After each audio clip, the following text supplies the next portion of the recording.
So you started drinking really heavily at 12 after that incident, and Yeah, I then it think just 12 continued years and old, so I became a weekend drinker.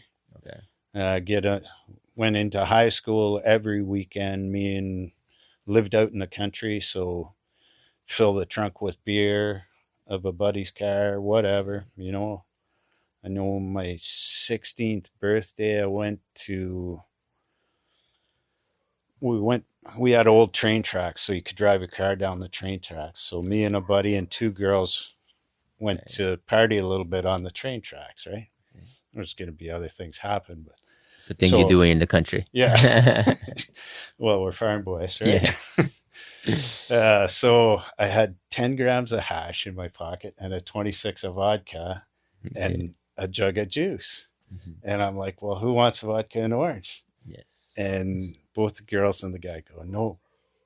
So I look at the orange juice and I go, well, toss that out the window. Okay. Right? So I drank that 26 by myself.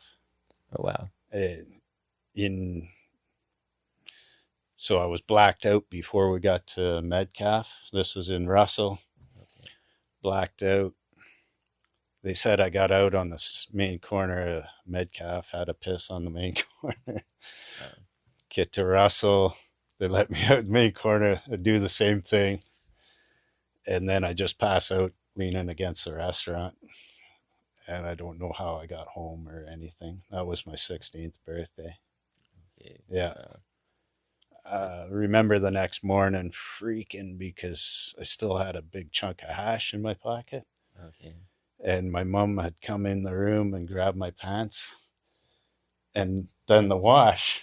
Oh no. And I just ran out of I'm like, Mom, what'd you do with my pants? Oh, I washed them. I'm like, oh, shit. So I just go back to bed, right? Try and sleep it off. Get up 2 hours later and I'm like, oh, Mom, what'd you do with the stuff in my pants? Oh, I threw it on your dresser. Okay. And I go, and there's a chunk of hash like that, right? Like, Wow. I'm like, wow.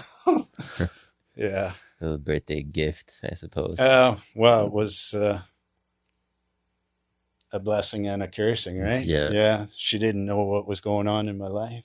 Right. Couldn't help me because it was going on in all the kids' lives, like, And you said she was a bit disattached. She had her own kind of issues she was dealing with, so you never had like a well, proper an relationship with angry, her.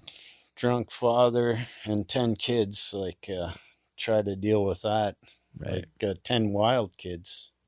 Right. I Right. couldn't imagine what she had to go through, what she had to block out.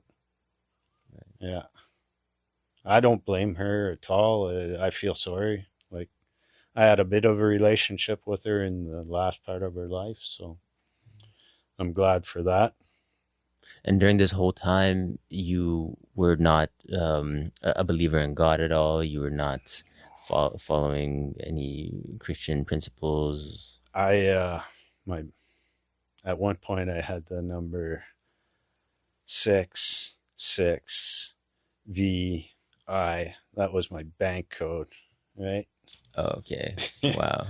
Yeah, I almost got bad stuff tattooed to me, but I was a little bit involved with the bikers in Ottawa at that time, and I had hit a hitter out in my house.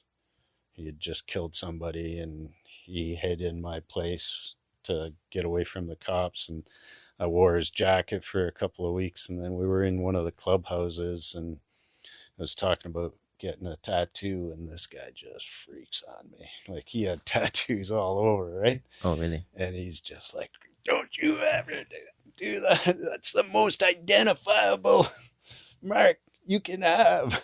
Oh, I see. And yeah, So it so wasn't just the fact that you were getting get tattoos, but it was no, the it type of was the he kind of knew the tattoo. problems they caused him, right? Right. He was identified for crimes because he had certain tattoos. Right. Yeah, more identifying than anything because people don't look at you when they're scared, but they'll Interesting. look at your arm. Right. They're They're looking looking down. down, right? Scared. Right. Yeah. Right. So So it's more of like a logistical advice. I think he was a bit grooming me to, like, they did ask me to go to Spain. So I was 150 pounds, right? And they wanted to put another 120 pounds on me of body mold drugs. Okay. Yeah. So Uh, that's, uh, that's when I had decided it was time to get out of Ottawa. okay. Shortly after that night, I'm like, okay, you're just getting a little too close to something that's going to cost too much.